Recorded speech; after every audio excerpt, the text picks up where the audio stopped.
మా వదిన వాళ్ళ ఇంటికెళ్ళాము. అక్కడ 2 కుందేళ్ళున్నాయన్నమాట. వాళ్ళు పెంచుకుంటున్నారు. ఆ 2 కుందేళ్ళు ఇంకా 4 కుందేలు పిల్లలు పెట్టాయి.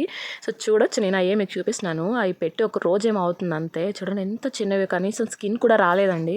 ఇవి కొంచెం పెద్దయిన తర్వాత అప్డేట్ అయితే ఇస్తాను. ప్లీజ్ నా ఛానల్ లైక్ చేయండి, షేర్ చేయండి అండ్ సబ్స్క్రైబ్ చేసుకోవడం మర్చిపోకండి.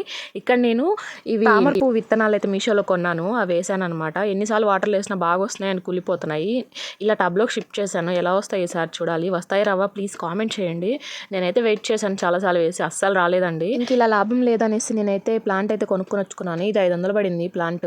బాగా వస్తున్నాయండి ఫ్లవర్స్ అయితే. వాటర్ లిల్లీ అంట. ఆకు నుంచి కూడా మనకు ఒక వేర్ అనేది తయారయ్యి చెట్టు వస్తుంది. బట్ నేను ఆకు తెచ్చుకోకుండా వేరే చెట్టు తెచ్చుకున్నాను. దీని నుంచి ఏమీ రావట్లేదు. ఆకు బోళ్ళ తిప్పినా కూడా రావట్లేదు. సో వేరే తెచ్చుకుంటే బాగుండు అనిపించింది. అంటే ఎన్ని చెట్లు వచ్చుంటాయి నాకు. అంటే మధ్యలో ఆకు మధ్యలో ఒక బుడిపిలాగా వస్తుంది. దాన్ని కనుక మనం తిరగతిప్పి పెడితే దాని నుంచి ఒక ఏర్ వచ్చి అదొక ప్లాంట్ అవుతుంది. చాలా మంచి ప్లాంట్ అండి. నేను చూశాను కూడా, కొన్ని ట్రై చేశాను. బట్ వీటిల్లో అయితే లేదు. ఆ 500 పోయినా పోయింది. బట్ ఫ్లవర్స్ అయితే ఒకటి పోతే ఒకటి ఖచ్చితంగా వస్తుంది. ప్లీజ్ తామర పూల చెట్లు ఎలా పెంచాలనేది ప్లీజ్ కామెంట్ చేయండి. గింజల ద్వారా వస్తుందంటారా రాదంటారా కామెంట్.